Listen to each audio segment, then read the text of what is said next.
พี่น้อยมาเบิ่งแม่ใหญ่เพิ่นได้เฮ็ดหยังเนาะพี่น้อยเพิ่นมาเบิ่งสิได้หลายบ่แบบนี้โอ้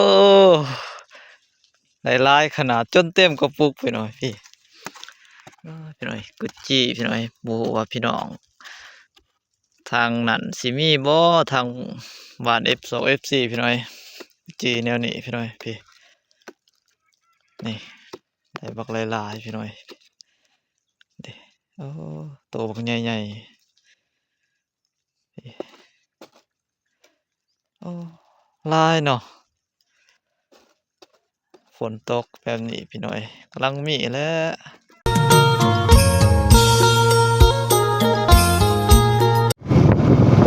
บรรยากาศยามมื้อเช้าพี่น้อยมื้อนี้ก็ถือว่ามีฝนตกทำต้นเลยสวัสดีเด้อพ่อแม่พี่น้องทุกคนครับยินดีต้อนรับเข้าสู่ช่องน้อยเอาล่าเลยวันนี้นอนมาล่าเอาล่าก็ได้มาเยี่ยมยามทำข่าวพ่อแม่พี่น้องเห็นกันวันนี้ก็ยังบ่ทันบ้านเพิ่นเชิญหน่อยเป็นทางเส้นทางใส่เส้นทางไปเส้นทาง18เวหรือว่าเส้นทางลาดยางพี่น้องครับตอนนี้ก็ยังอยู่เขตว่าฟังแดงตลาดเมืองเก่าหน่อยก็ทำการหลายคนตอนนี้ก็ยังมีฝนปล่อยอยู่ทั้งสองเลยมีฝนปล่อยแล้วก็ฝนตกลงมาหน่อยอากาศเย็นหน่อย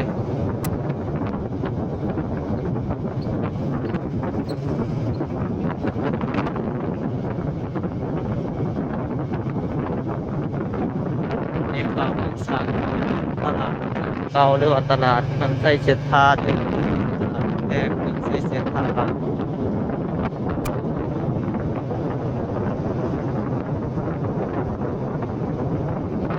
ก็ยังมีฝนตกฝนปล่อยอยู่เป็นหน่อย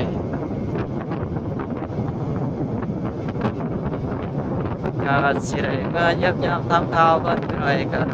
มาเถื่อก็มาทำข่าวมาเรื่องเพิ่นเป็นหน่อยก็เป็นใดจังไดเป็นหน่อยก็ต้นแล้วเป็นหน่อยแต่มาก็ยังทันมีฝนตกหน่อยครับก็มื้อนี้มีฝนตกลงมาทางใส่เสื้อผ้าไปมาตะเพิ่นเด้อพี่น้อ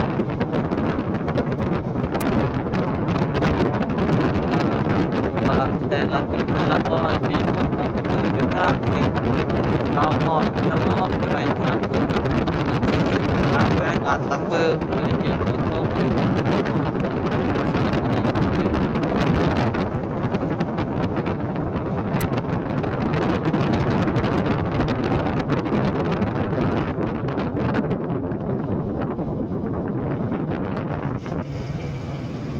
พี่น้อยเกิดเหตุที่บ่คาดคิดพี่น้อยสิแม่นรถจับขับรถจับพี่น้อยก็ถือว่าโชคดีพี่น้อยกับผู้ชายคนหนึ่งก็ถือว่าเจ็บขาหน่อยหนึ่งพี่น้อยก็มีบ้านมีนักนาอะไรก็ถือว่าโชคดีเพิ่นก็พ้นและทำส่งเลย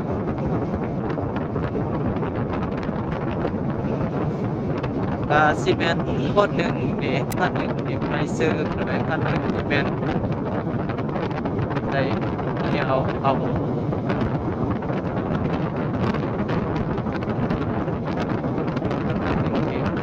ไปซื้อทำเป็นตัวเป็นเดียวใช่หมู่บ้านเขาก็เจ้านั้นสมัยน้ำยังไงตอนนี้ก็ถือว่าฝนตกแห้งพี่น้อยก็สิได้หยุดไปก่อนพี่น้อยสิได้หยุดไปก่อนอย่างโทรศัพท์มันเปรียบเลยทางนี้แห้งขึ้นเรื่อยๆพี่น้อยอยู่เขตบ้านมันก็ฟ้องพี่น้อยก็คือว่ารถทางหน้านี่น่าจะเป็นมันต้นเลยตอนจะไปเอาความว่าความโค้งความโค้งพี่น้อย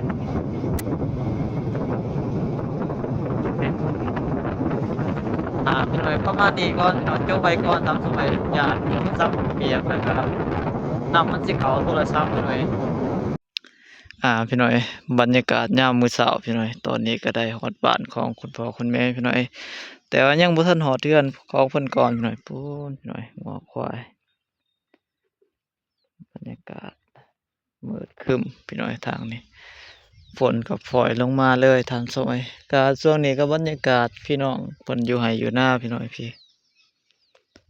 ก็มิดเงียบสงบพี่น้อยยามมื้อเช้าตามสมัยก็หลายคู่หลายคนน่าจะไปเวียกไปงานหาเงินหาค่ำพี่น้อยเพื่อหาสิเลี้ยงชีพครอบครัวตามสมัยฝนพี่น้อยมาเบิ่งแม่ใหญ่เพิ่นได้เฮ็ดหยังเนาะพี่น้อยเพิ่นมาเบิ่งขุดกุดจี้พี่น้อยพี่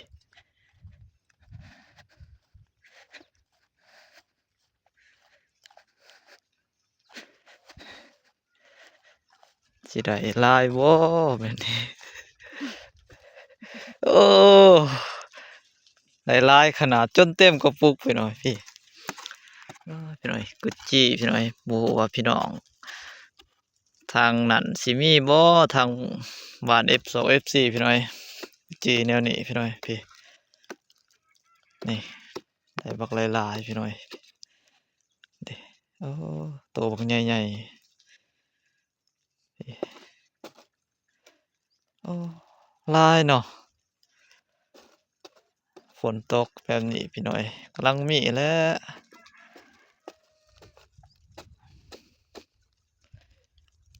อันเด้โอ้บัดหน้าก็สิเมื่อขุดเอาเดี๋ยวนี้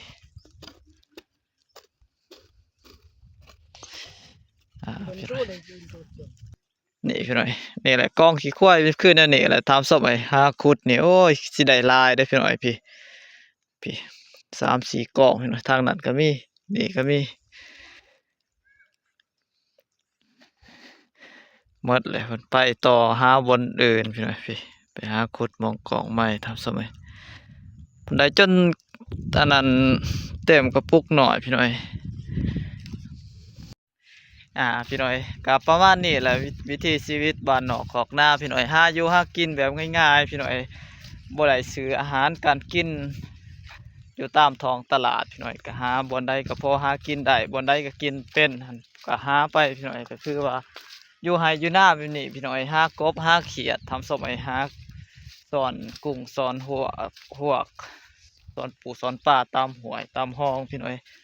ก็คือตามทุ่งไร่ทุ่งนาแบบนี้ก็หาขุดจุดจอกจุดจี้พี่น้อยก็ถือว่าพอได้กินไปนะพี่น้อยเด้คืออยู่นี่โอ้ยเป็นตาสะอ่อนพี่น้อยคันหน่อยบ่าวลาวไต่ก็หน่อยบ่าวลาวบ่ได้เมื่อง่ายก็สิได้ไปหาขุดเบิ่งพี่น้อยพอได้กินแต่ว่าตอนนี้ฝนกำลังตกบักแห้งๆพี่น้อยเริ่มแห้งขึ้นมาแล้วพี่น้อยก็ยังบ่ทันหอดเทือนของคุณพ่อคุณแม่เถื่อตามสมัยกำลังเดินทางไปก็มาพอปู่แม่เฒ่าผู้หนึ่งเพิ่นได้ขุดกุดจี้พี่น้อยก็ได้หลายเติบตามสมัยก็ถ้าว่าเฮาอยู่ใกล้แบบนี้ก็พอได้ขุดได้หาคือกันแหละพี่น้อยพี่น้อยก็สิได้ไปต่อพี่น้อยเพราะว่าฝนตกก็แห้งขึ้นเรื่อยๆตามสมัยพี่น้อยทางนี้ก็มาใกล้สิฮอดแล้วพี่น้อย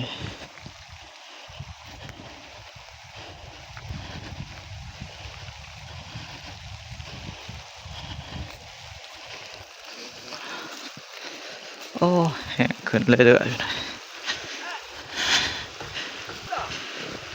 เจียวดอก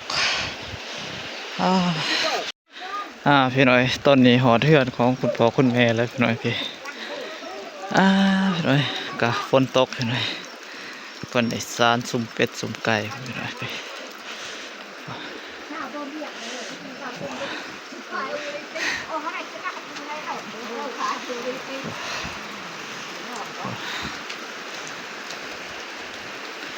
พอเพิ่นสานแป้ง